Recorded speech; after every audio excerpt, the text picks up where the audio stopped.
ಶ್ರೀ ಮೈಲಾರಲಿಂಗೇಶ್ವರಾಯ ನಮಃ.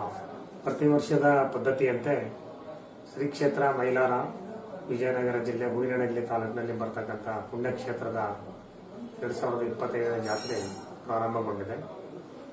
4/2/2025ರಿಂದ ರಥಸಪ್ತಮಿ ಭಗವಂತ 7 ಕೋಟಿ ದೇವಾನುದೇವತರ ಸಮೇತ ಮೈಲಾರಲಿಂಗೇಶ್ವರ ಗಂಗೆಮಾಳಮ್ಮನಾಗಿ ಈ ಒಂದು ದಿನ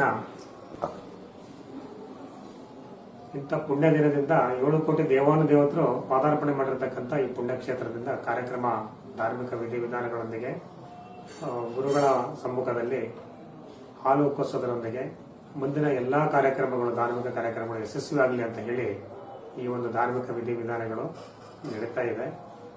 ಮುಖ್ಯವಾಗಿ 14/2/2025ರಂದು ಕಾರ್ಣಿಕೋತ್ಸವ 5:30 ಜರಗಲಿದೆ. ಅಂದು ಮೈಲಾರಲಿಂಗೇಶ್ವರನ ಒಂದು ಕಪಿಲಮುನಿ ಗುರುಪೀಠದ ಗುರುಗಳಿಂದ ಆಶೀರ್ವಾದವನ್ನ ಭಂಡಾರದಿಂದ ಪಡೆದಂತ ಗೊರವಯ್ಯನವರು ಕಾರ್ಣಿಕೋತ್ಸವವನ್ನ ನುಡಿಯಲಿದ್ದಾರೆ.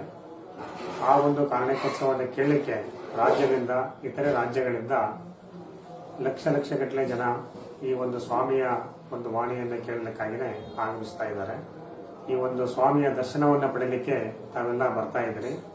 ಇಂಥ ಪುಣ್ಯ ಕ್ಷೇತ್ರಕ್ಕೆ ಬರ್ತಕ್ಕಂಥ ತಮಗೆಲ್ಲರಿಗೂ ಆ ಮೈಲಾರಲಿಂಗೇಶ್ವರ ಆಯು ಆರೋಗ್ಯ ಸಕಲ ಸಂಪತ್ತನ್ನು ಕೊಡಲಿ. ನೀವು ಬರ್ತಕ್ಕಂಥ ಪ್ರತಿಯೊಬ್ಬ ಭಕ್ತರಿಗೂ ಕೂಡ ಜಿಲ್ಲಾ ಆಡಳಿತದ ವತಿಯಿಂದ ಮಾನ್ಯ ಜಿಲ್ಲಾಧಿಕಾರಿಗಳು, ಈ ಕ್ಷೇತ್ರದ ಶಾಸಕರು, ಎಲ್ಲ ಅಧಿಕಾರಿ ವರ್ಗದವರು, ವರಿಷ್ಠಾಧಿಕಾರಿಗಳು, ವಿಜಯನಗರ ಜಿಲ್ಲೆ ಎಲ್ಲರೂ ಸೇರಿಕೊಂಡು, ಎಲ್ಲ ಅಧಿಕಾರ ವರ್ಗದವರು ಸೇರಿಕೊಂಡು ಜಿಲ್ಲಾ ಆಡಳಿತದಿಂದ ಬರ್ತಕ್ಕಂಥ ಲಕ್ಷಾಂತರ ಜನರಿಗೆ ಕುಡಿಯುವ ನೀರಿನ ವ್ಯವಸ್ಥೆ ಪರಿಶುದ್ಧವಾಗಿದೆ, ಒಳ್ಳೆಯ ಗಾಳಿ, ಒಳ್ಳೆಯ ಒಂದು ವಾತಾವರಣ, ಬರ್ತಕ್ಕಂಥವರಿಗೆ ಟ್ರಾಫಿಕ್ ವ್ಯವಸ್ಥೆ, ಹೋಗ್ತಕ್ಕಂಥವರಿಗೆ ಒಂದು ವ್ಯವಸ್ಥೆ ಎಲ್ಲವನ್ನು ಬಹಳ ಅಚ್ಚುಕಟ್ಟಾಗಿ ಮಾಡ್ತಾ ಇದ್ದಾರೆ. ಈ ಒಂದು 2025ನೇ ಇಸ್ವಿ ಜಾತ್ರೆ ಪರಿಪೂರ್ಣವಾಗಿ ಎಲ್ಲಾ ಸದ್ಭಕ್ತರು ಶಾಂತ ರೀತಿಯಿಂದ ಈ ಜಾತ್ರೆಯನ್ನು ಮಾಡಿಕೊಂಡು ಹೋಗ್ತಾರೆ ಅಂತಕ್ಕಂಥದ್ದು ನಮಗೆ ಮೈಲಾರಲಿಂಗೇಶ್ವರ ಒಂದು ಸನ್ನಿಧಾನದಿಂದ ತಿಳಿದು ಬರ್ತಾ ಇದೆ. ಆ ನಿಟ್ಟಿನಲ್ಲಿ 2025ನೇ ಜಾತ್ರೆ ಯಶಸ್ವಿಯಾಗಲಿ ಅಂತ ಹೇಳಿ ಈ ಕ್ಷೇತ್ರದ ಕಪಿಲಮುನಿ ಗುರುಪೀಠದ ಗುರುಗಳಾಗಿ, ಈ ಕ್ಷೇತ್ರದ ಧರ್ಮಾಧಿಕಾರಿಗಳಾಗಿ ನಾವು ಎಲ್ಲಾ ಸದ್ಭಕ್ತರಿಗೂ ಭಂಡಾರದ ಸ್ವಾಗತವನ್ನು ಕೋರ್ತಾ ಇದ್ದೇನೆ.